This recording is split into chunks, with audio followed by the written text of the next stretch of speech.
Thank you so much for staying here on the AM show. It's the day the people of Kumewu have been waiting for, an opportunity to elect an MP after the former passed away, sadly. And today I've got the Daily Graphic, the Daily Guide, the Finder, and the Economic Times, and I will be going into the details. But on the front page of three of the papers I have, the Daily Guide, the Finder, and the Daily Graphic, the Kumewu by-elections are captured there. I've been joined today by energy expert Kwadwo Poku for our analysis and discussions on the headlines. Good morning to you. How are you doing this morning?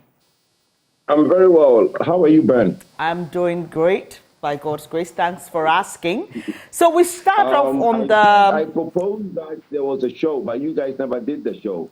Ben and Ben. What happened to that show? Which one? The one that Ben and Ben show. The Ben and Ben show. Well, it's Ben and Benjamin on the AM show, so I think that works, doesn't it? Well, it's nice to see the Coca-Cola and the Fanta on the screen in the morning. I'm grateful that you could make time to join us, and that's a nice bow tie, by the way. And thank you. Yeah. For you. Yeah. So the Kumewu by-election, big story on three of the papers I have here. The Daily Graphic, interestingly, I don't know why, captures the story with three of the candidates. NS Yawenim NPP, Kwesi Amankwa NDC, and Kweku Dua, an independent candidate. The other independent candidate is not captured. But in the story, though, they do acknowledge that there are four of them. On the Daily Guide, it just has the picture of NS Yawenim, and the story is Enim tipped to win Kumewu seat.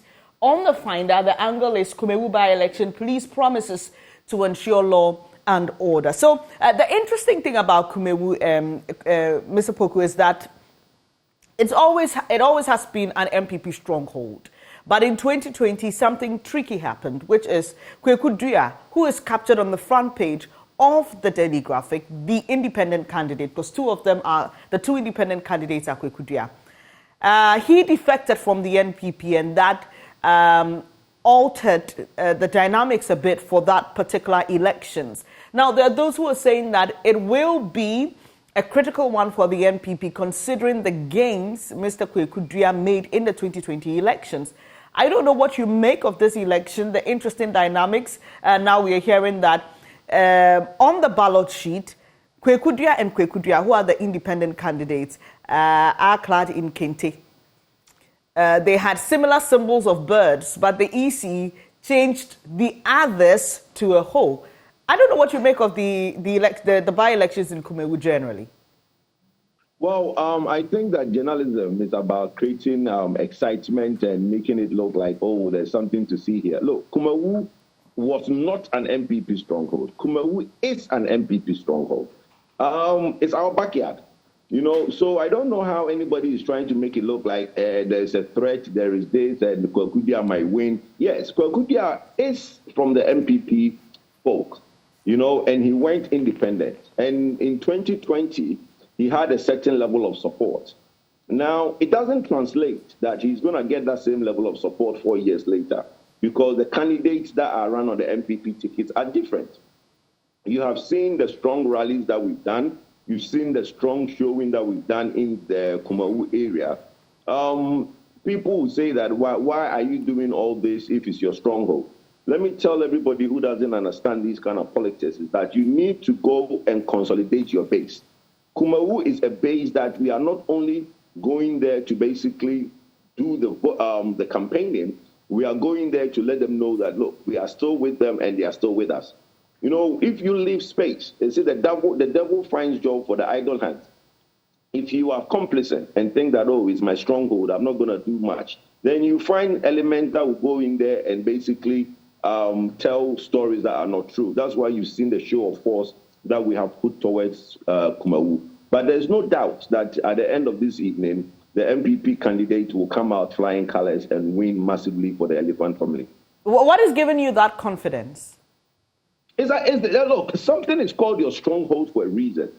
When people tell you don't call something a stronghold for a reason, okay? It's like the whole central Kita and Pandu and all those areas that are NDC stronghold. It's called a stronghold for a reason. There is historical data that shows that people in the area vote massively for a certain party.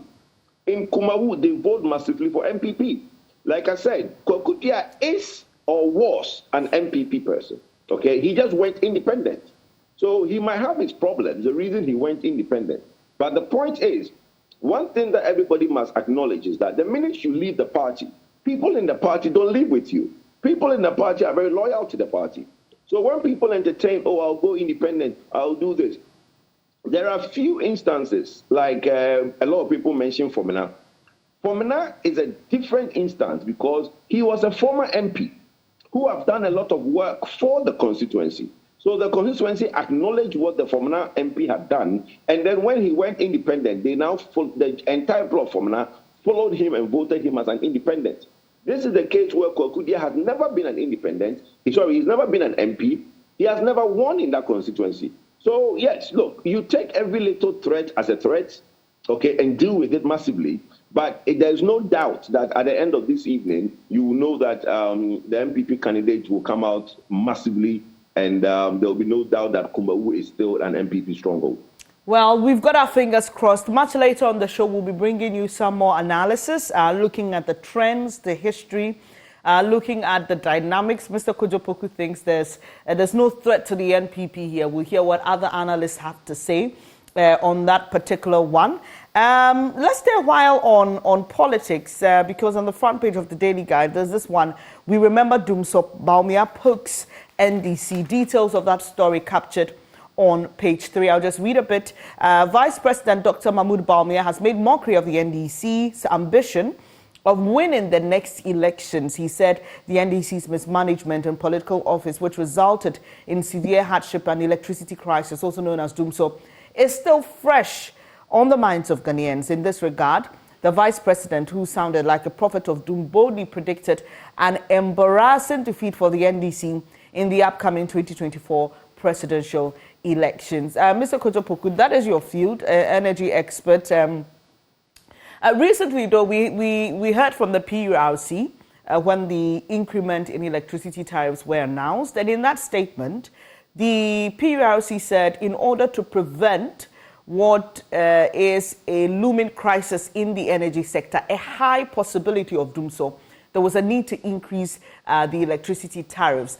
I don't know what you make of that. Mr. Kofi Kapito, at the time when I spoke to him, didn't seem to feel that that reason was justifiable enough, juxtaposing that against the kind of service that we receive from the Electricity Company of Ghana. Dumsor is topical in Ghana. In fact, I have heard from people who say they don't want to go back to those times at all. But is that enough to say the NDC will not win the upcoming elections? Is that to suggest that an incoming NDC will take us back to the days of Dumsor? Isn't this just mere politicking? Look, when it comes to those technical areas, I'm very passionate about it, and I don't do politics with those areas. Right. If you now go into the warning of the PURC, it's very real. We are very close to a point where we might not have enough generation capacity to serve the nation. Okay, that is the fact. If people want to do politics with that, that's their own. But the data that we have seen at civil society and the data that's on the ground tells us that if something massively is not done in the sector, one, for fuel security, when during the peak, when we have all the generations, and now we are about 3,700 megawatts in demand during peak. So we are very close to the 4,000 mark. If you look at in 2012, when Dumsor came, Ghana barely had 1,800 megawatts capacity demand. Today, we are close to the 4,000, and we are growing at about 250 megawatts a year. So by next year, which is 2024, we would have almost hit peak of about 4,000 megawatts, which brings a lot of challenges. One, we have something called the spin capacity, which is the reserve capacity that you need. So if you are trying to hit, let's say, 4,000, you need about 20% of that 4,000 as your reserve capacity, which will work out to about 800 megawatts, which is free energy that you can call on in terms of maintenance, in terms of any problems. Right. We don't have that. Okay, so there's a need to immediately increase drastically the amount of installed capacity that we have. 6 years ago, we could talk about excess capacity. Today, 6 years on, nobody can talk about excess capacity because there is none. Then you come to the fuel challenge. You've had intermittent power crisis around the country where ACG or Gridco will come and say that there's no gas coming in from Nigeria, and as a result, we are having to go into a bit of a load shedding in the night for like 2 hours or 3 hours. So yes, if PLC comes out to say that going into an era where we do not have enough generation capacity, yes, the threat is real. So if somebody stand on a platform and shout about we remember NDC, well, it's not about NDC anymore. It's about the situation on the ground and you solving the problem. Okay, so let's not. For me, that's an area that if you are not careful, you see, it's an eventuality. Eventuality means that whether you like it or not, we will get there. If we do not add about 600 to 800 megawatts in the next 3 years, yes, we will get back to do so. That one, nobody can refute that. So between now and 2026, we need to add about 800 megawatts to the power to the plant. And when we do that, what it means is that we need to now increase the gas supply that we have. Now, in certain times, ECG and VRA is having to buy HFO or light crude to supplement the gas that we have. All this is at the background that Akosombo stays very high. If we have a bad season where the rain doesn't come as much, then it will throw us into a much worse problem than we think that it will get to 2026. So look, let's not do politics with remember NDC and doom. So no, it is real. It can happen in the next 2 years. And so what are the steps that need to be taken? Obviously, we know that there needs to be investment in that sector. We've had times when the power producers, the electricity suppliers tell us that, look, you're not even paying enough for power. That's the first thing. 2, you're not bringing the money as you should. And that's why recently we saw the ECG embark on this exercise trying to get, its debtors to pay off their debts. This problem has been one that has, like you say, it's an eventuality. It keeps coming. We try and solve it, and then it keeps coming. What is the lasting solution to the problem? How can we get ahead? Because the expectation, like you say, we have 250 megawatts added every year. How do we get ahead of that? How do we ensure that we are not always trying to catch up, but we are way ahead of the market demand? Okay, so now it's a purely private sector-driven industry. That is why you saw the recent increase by PURC. Okay, people are trying to make it look like, oh, it was an IMF conditionality. No, it's not. Look, everybody will only invest in a sector when they realize that there's a full cost recovery in the sector. As we speak, companies that have already invested in that sector is owed massively because we don't pay enough for electricity. Today, the last increase done by PURC brings us up to par because in that increase, there are 2 things that they did. There's an increase in the cost of natural gas, which is about 6.8%. They did factor that into the pricing. They actually now, for the first time, went ahead and did a realistic exchange rate, which is 12.71. Okay? That, for me, going forward, make sure that when this is implemented, everybody paying for any electricity is paying for full cost recovery. So we can pay our bills. There is already a legacy debt which needs to be taken care of. The ECG and government, Ministry of Finance, is negotiating with the IPPs to find a way to restructure that debt. But we need to stop the reoccurrence of debt so that investors will see that in Ghana, when you invest in power, when you submit your bill, they pay you. Okay? Now that we don't want to do what is called take or pay. Take or pay is you giving a guarantee to the company that install a power plant in Ghana. If we use you or we don't use you, we will pay for it. We don't want to do that anymore. We want to do take and pay. What it means is that the person needs to have confidence in your market that if you don't give me a contract committing you to the payment, by natural occurrence, you will pay. As it stands in Ghana now, by natural occurrence, we don't pay. So that's why people need the guarantee that you pay them. So with the full cost recovery that we are implementing through PULC and making sure that investors are confident in our power sector, then they will bring in the money and invest. If not, we will not flow. This is how bad it is. When we were in 2012 and we had DUMSO, the government was able to call in on these take or pay put call options and give guarantee to people to come and invest. It took us some time for the power plants to be in place.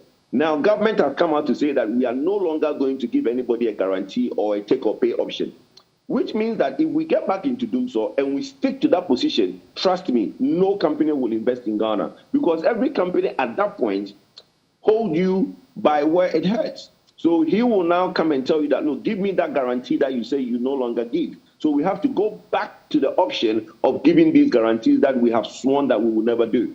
But the only way investors will come into your country is, one, there's confidence in the sector, and two, they know you are paying your bills. And for me, that is what we are doing now, and the reforms happening in the sector is to give investor confidence for them to invest. But the problem is that we might just be tipping on the delay side, where it might be happening a little bit too late. Because even today, if we start to build a new power plant, the power plant will be ready in 3 years. Okay, so if we start next year, it takes about 3 years to go to financial closure and build a new power plant. So that is where the problem is. We are chipping it very close. So let not anybody stand on any platform and do politics with them. So it is as real as we speak. And one reason why it's very unfortunate when we play partisan politics with the issue of DUMSO is a story I'm about to share on the front page of the Daily Graphic, a really sad one.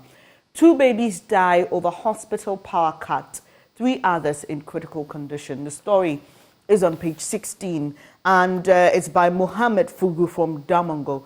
And it reads, 2 babies have died while 3 others are in critical condition at the St. Anne's Hospital in Damongo in the Savannah region following the disconnection of power supply to the facility by NEDCO. The newborn babies are said to have lost their lives due to the hospital's inability to test for compatible blood to transfuse them.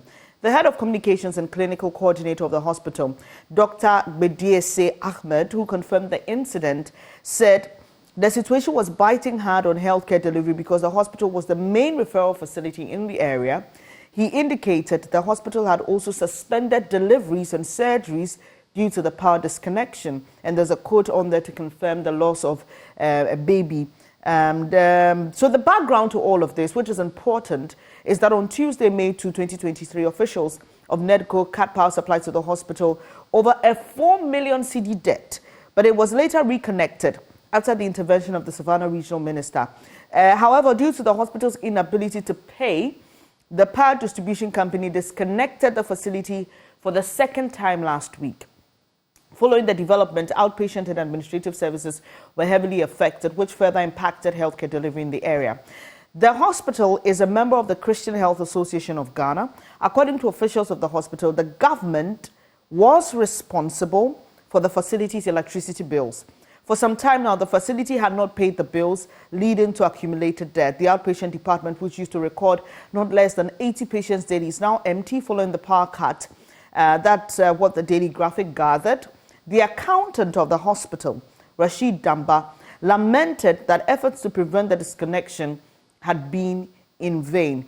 We've done everything humanly possible to prevent NEDCO from disconnecting power supply to the hospital, but our efforts have not yielded the desired outcome. When contacted, the corporate communications manager of NEDCO, Max Okotuka, said he was aware of the hospital's disconnection due to debt owed the company, but declined to comment further. I don't know what you make of this, Mr. Poku. According to the hospital, government is responsible for the bills, okay?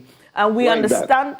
Why is government responsible for the electricity bill? Well, the story does not give us details, okay? You know how sometimes some of these things are done, government may opt to because it's not necessarily a private or a public hospital per se, but it belongs to the Christian Health Association, or it is a member, and usually those are usually considered sometimes like non-for-profit. You get what I mean. So according to the story, government is supposed to cater for the bills. But for me, I appreciate the need or the effort by NEDCO and ECG to get those who owe it to pay. But there's also the moral issue here. This is a hospital we are talking about. The hospital claims government is supposed to pay the bills. How would you have preferred that we handle it, or you agree with how NEDCO went about it? Let's put something in perspective, Ben. Government is never responsible for anything. You see, we live in a country where we think that government is just a pitless pit, where everybody now blames government for everything. You're a hospital.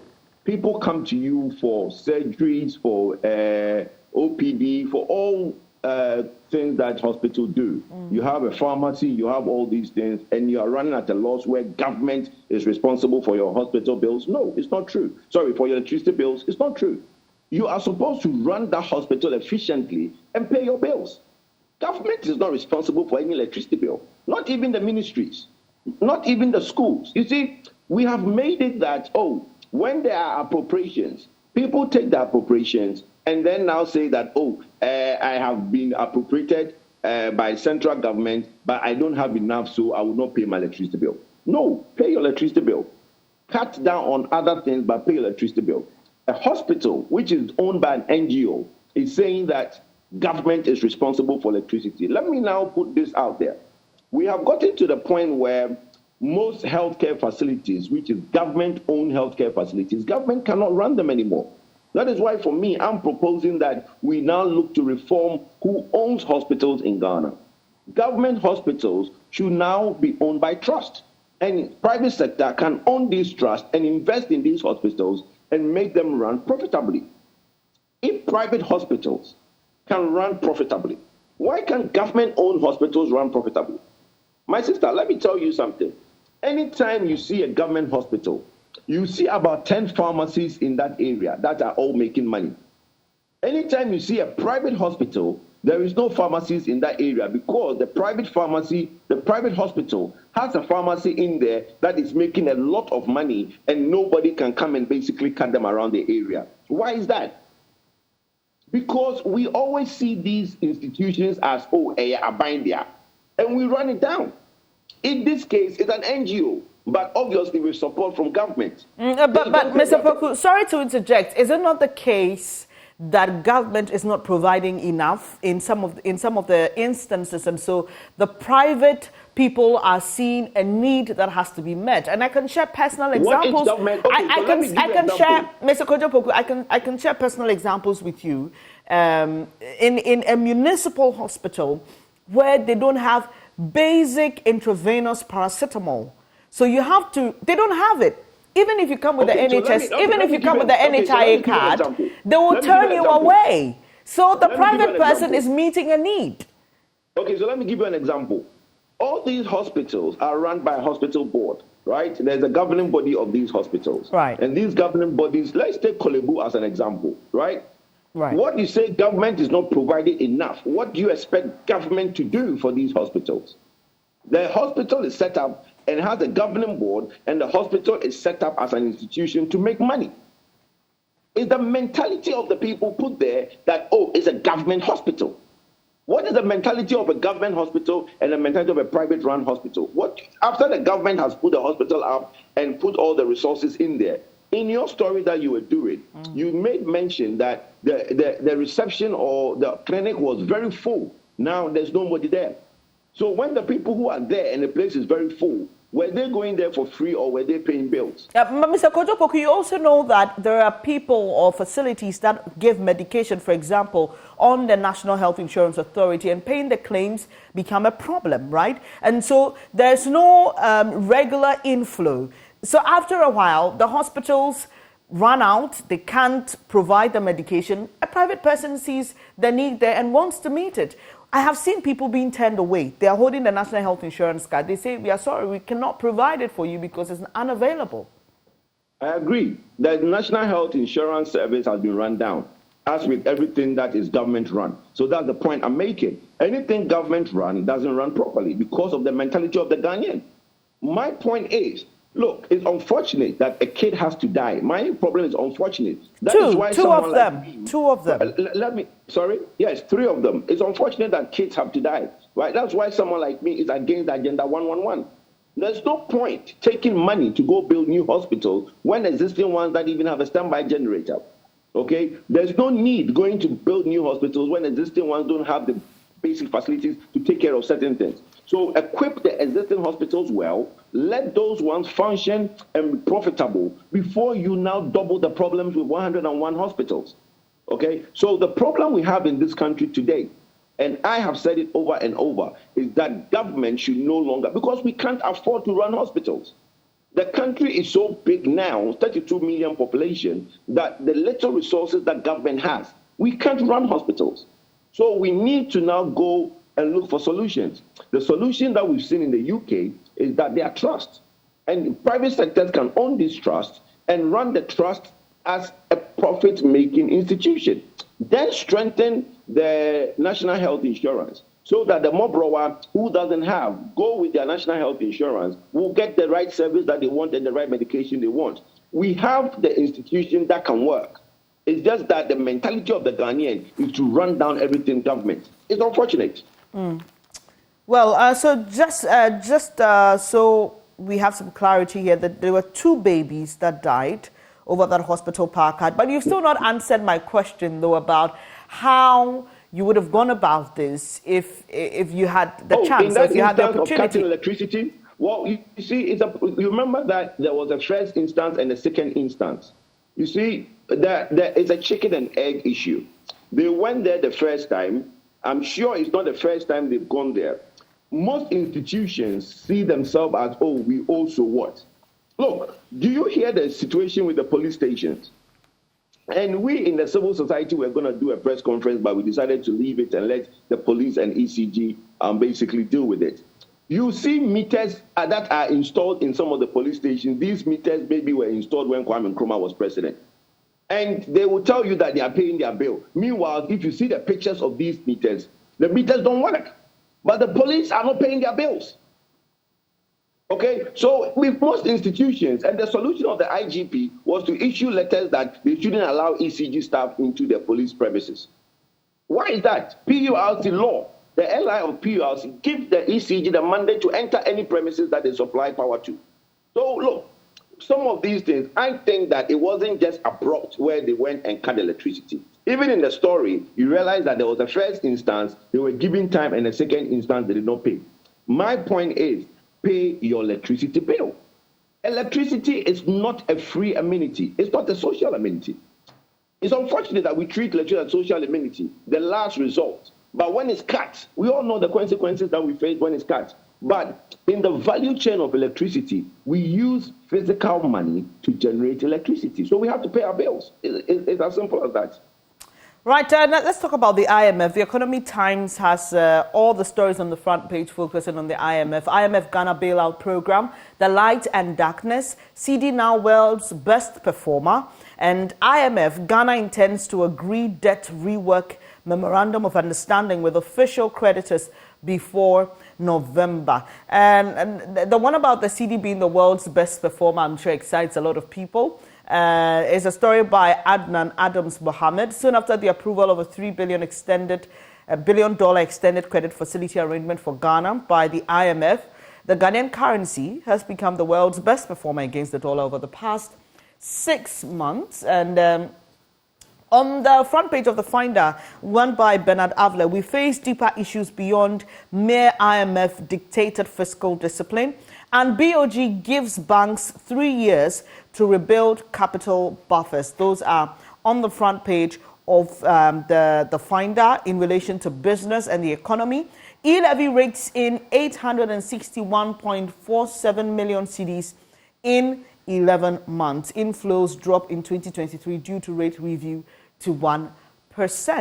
The experts, Mr. Poku, have told us not to be too excited about the IMF deal we've been able to clinch, and all the immediate responses from the market, like the CD's performance and all, they say that there are tougher times ahead.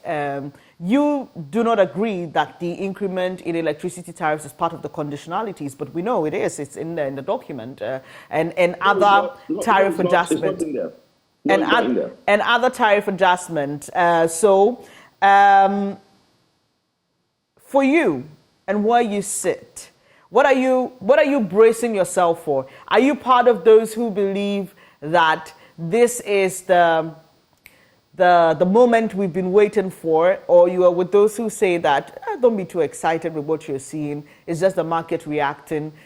Things may not get as worse as before, but they won't be as rosy as some of us may expect.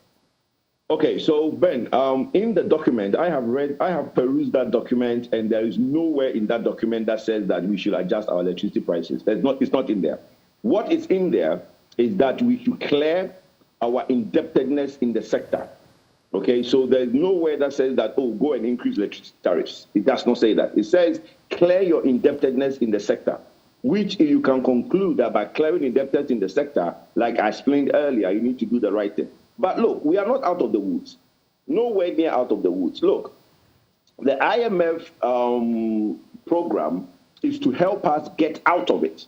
Okay? So mostly the actions of the government going forward will determine how quickly we get out of it. We are making what you call a U-turn. You are at the bottom of the U. So how quickly that curve comes back up is up to government. The IMF will only give you a guideline of stipulation and certain rate of growth that you are supposed to have. The IMF is giving you a guideline into things that you need to reduce in terms of your expenditure. Because one of the biggest problems that got us into this situation is over expenditure. So we need to rake in our expenditure as well as looking at increasing our revenue. And one thing that I have always preached is that we need to save as a nation. We don't save, because we are quick to overexpend. So the more you spend and your revenue trickles in, you are always in the end by borrowing. And that is one thing that we need to change if we are going to come out of the problem we are in. The issue of people being excited about the IMF deal, yes. At last, we have IMF in town again. They are going to tell the Ministry of Finance people who were there the last time IMF came, do this, do this, do this, do this. The minute IMF leave, they sit back and don't do anything, listen to their political masters, don't challenge them, and let the politics take effect. So my point is that why are they paid as technocrats and civil servants at the Ministry of Finance? If you take a monthly salary, you are impacted with knowledge. You are employed to do a certain amount of work. When the IMF come in town, they tell you and take you through all these courses, capacity building, and all these things that they do for the technocrats and the civil servants at the Ministry of Finance. And they go to these courses. The minute they leave and a new politician comes in at Ministry of Finance and want to do something else, yes, I understand that job security is important. You don't want to challenge your minister. But at least, let's see one person from the Ministry of Finance that stood up to the Minister of Finance and got sacked. And we in the civil society will run around and do demonstrations and back you. But if everybody sit back and allow, because look, let me tell you something. There are most people, until they are appointed at the Ministry of Finance, they have never seen that many zeros before. But you at the Ministry of Finance, the technocrat, it's your job to advise the politician. But we don't. So my brother, can we go back to IMF again after 2027? Oh, yes, we can, if we don't do the right thing. And if the technocrats and the civil servants act the same way they've been acting, where all the knowledge and the things they know, no, you can't be sacked as a civil servant without force. And they only enforce these things when it comes to their own personal moment. They don't care about the nation. So I have always said that Ghana, our problem is not the politicians, it's the technocrats. But Mr. Poku, you understand that sometimes it's a technocrat fighting against an entire system, isn't it?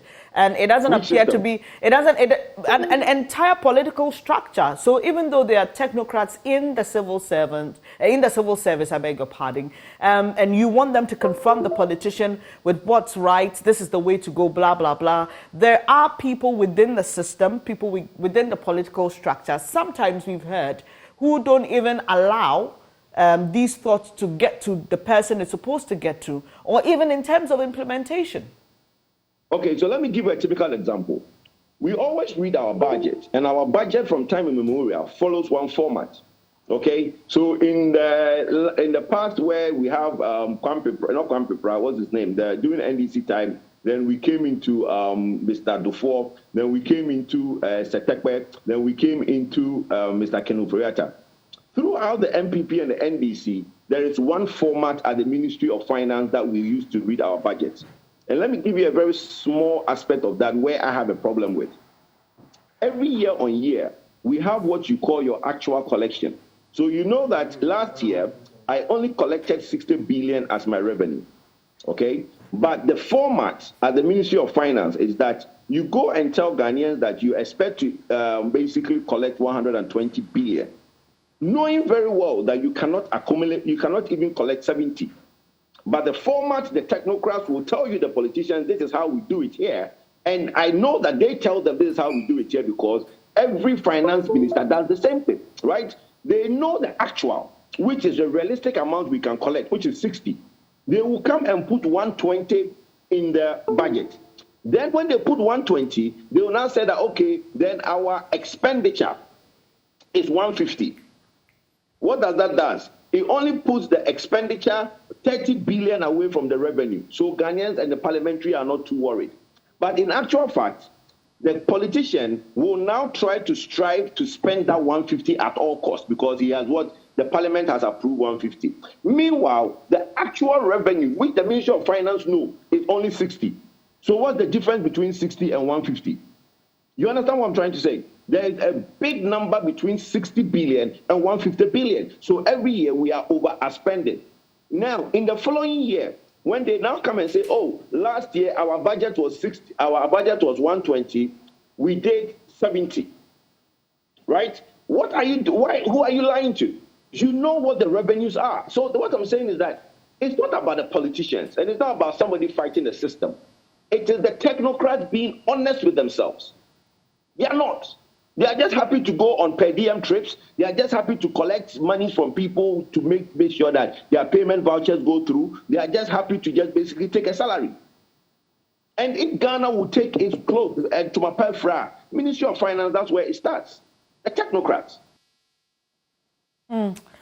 Kwadwo Poku, I really appreciate your company this morning on the news analysis, and we definitely will do this some other time. Kwadwo Poku, an energy analyst, we started on the Kumewu by-election. He's confident that the NPP will retain that seat. This is your election headquarters. We'll be touching base shortly with our colleagues on the ground and bring you all the analysis on that particular by-election here on your election headquarters. This is the AM show. We will be right back with sports. Before that, though, let me bring you a message from the End Point Homeopathic Clinic. It's offering free prostate screening and free female fertility screening. And here's where you can find the clinic. In Accra, Spintex opposite the Shell signboard.